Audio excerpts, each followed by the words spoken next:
Study IQ IAS, आपका selection हमारा mission.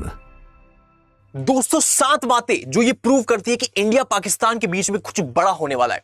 सबसे पहला, एक हाई लेवल मीटिंग की जाती है, उसमें इस तरीके से डिस्कशन किया जाता है कि जो इंडस रिवर है उसका जो पानी इंडिया से पाकिस्तान की तरफ फ्लो करता है उस पर डिसीजन लिया जाता है। और भारत के एक तरीके से देखेंगे जल मिनिस्ट्री के जो मिनिस्टर है CR पाटिल, ये एक तरीके से ट्विटर पे बयान देते जिसमें ये कहते हैं कि ये पूरी तरीके से इंश्योर किया जाएगा कि पाकिस्तान को एक बूंद भी पानी ना मिले।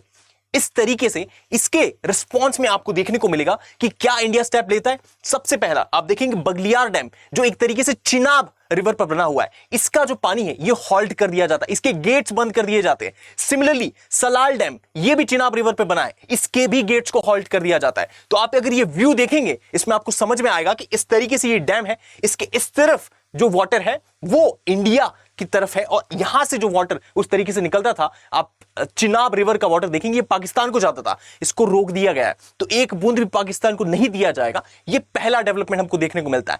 और दूसरा डेवलपमेंट, जो पाकिस्तानी टूरिस्ट पाकिस्तान से इंडिया में आए थे उनका वीजा भारत सरकार ने कैंसिल कर दिया। तो इसके रिस्पॉन्स में हमको क्या देखने को मिलता है कि पाकिस्तान सरकार भी भारतीय जो पाकिस्तान में थे उनका वीजा एक तरीके से कैंसिल कर देती है और उन्हें फिर से अपने देश वापस इंडिया को आने के लिए मजबूर कर देती है। तो आप देखेंगे कि दोनों तरफ से एक तरीके से टिट फॉर टैट देखने को मिल रहा है। यह दूसरा डेवलपमेंट है। आप इस तरीके से देखेंगे इंडियंस को वापस उस तरीके से फिर से इंडिया आना पड़ रहा है। ये दो चीज हुई। उसके बाद आप देखेंगे तीसरा डेवलपमेंट जो कि LOC लाइन ऑफ कंट्रोल के अक्रॉस हुआ है, जो इंडिया और पाकिस्तान के बीच में एक बाउंड्री है। अब वहां पे हुआ यूं कि पाकिस्तान में अनप्रोवोकेटिव वे में, मतलब इंडिया की तरफ से कोई रिस्पांस आया ही नहीं था, उससे पहले ही इन्होंने LOC के अक्रॉस फायरिंग शुरू कर दी। जब यह फायरिंग शुरू हुई तो उसके बाद में इंडियन फोर्सेस ने रिटेलिएशन में क्रॉस फायरिंग की और यह चीज बहुत लंबे समय तक चली। तो यह तीसरा डेवलपमेंट है जो यह संकेत दे रहा है कि कुछ बड़ा होने वाला है LOC के अक्रॉस इंडिया और पाकिस्तान के बीच में। उसके बाद में चौथा डेवलपमेंट, US पूरी तरीके से इंडिया को इस चीज में सपोर्ट कर रहा है। आप देखेंगे तुलसी गबार्ड जो US के इंटेलिजेंस एजेंसी की हेड है, इन्होंने उस तरीके से ट्विटर पे कमेंट किया और कहा कि ये जो भी एकदम horrific Islamist terrorist attack India में हुआ है पहलगाम जम्मू कश्मीर में, इसकी ये निंदा करते हैं और उसके साथ साथ भारत के साथ मिलकर जिन्होंने भी ये चीज किया है उसको ट्रैक डाउन कर सजा देने की पूरी कोशिश करेंगे। तो एक तरीके से US पूरा सपोर्ट दिखा रहा है इंडिया को, मतलब इंटरनेशनल कम्युनिटी से एक सपोर्ट देखने को मिल रहा है, वेस्ट से हमको सपोर्ट देखने को मिल रहा है। उसी के साथ में इन्होंने अपने जो सिटीजन है US सिटीजन जो इंडिया में आए थे और जम्मू कश्मीर में पर्टिकुलरली अगर कोई है तो एक तरीके से ट्रैवल एडवाइजरी जारी किया है और कहा है कि ये लोकेशन पे आप विजिट ना करें। और ये कब होता है? जब कुछ बड़ा होने वाला होता है। मतलब US इंटेल के पास कुछ ऐसा इंफॉर्मेशन है जो ये संकेत दे रहा है कि something big is going to happen between India and Pakistan. और सिर्फ ये नहीं, पांचवी चीज, रशिया की इंटेलिजेंस एजेंसी या फिर रशियन एम्बेसी की अगर हम बात करें, रशियन एम्बेसी ने अपने सिटीजन्स को एडवाइजरी देते हुए कहा है कि पूरे पाकिस्तान में विजिट मत करना। मतलब इंडिया और पाकिस्तान के बीच में कुछ बड़ा होने वाला है और जब तक ये चीज नॉर्मलाइज नहीं हो जाती, जो भी इवेंट होगा, तब तक अपने सिटीजन्स को मना किया है। मतलब आप देखेंगे US की एक इंटेल एजेंसी है और दूसरा रशियन इंटेल के पास, इन दोनों के पास कुछ ऐसा इंफॉर्मेशन है जो इस तरीके से संकेत कर रहा है कि something big is going to happen between India and Pakistan.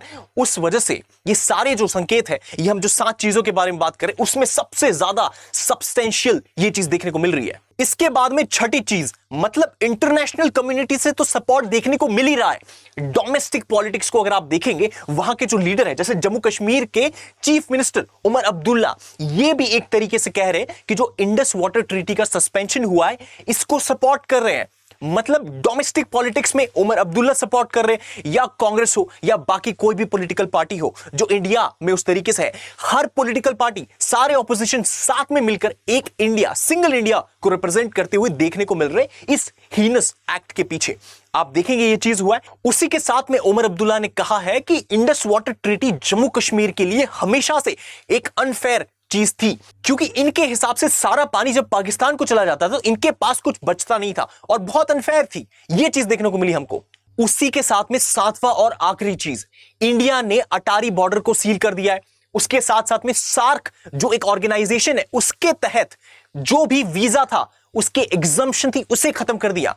मतलब पाकिस्तानी नेशनल्स इंडिया में नहीं आ सकते, यह चीज इंश्योर किया। सिमिलरली उसी के साथ में जो डिफेंस का स्टाफ था इंडिया में, पाकिस्तान के जो भी मिलिट्री अटैची थी, उन सबको वापस एक्सपेल करके उनके देश भेज दिया है। एंड फाइनल डिप्लोमेटिक जो भी स्ट्रेंथ था उसको कट डाउन किया है।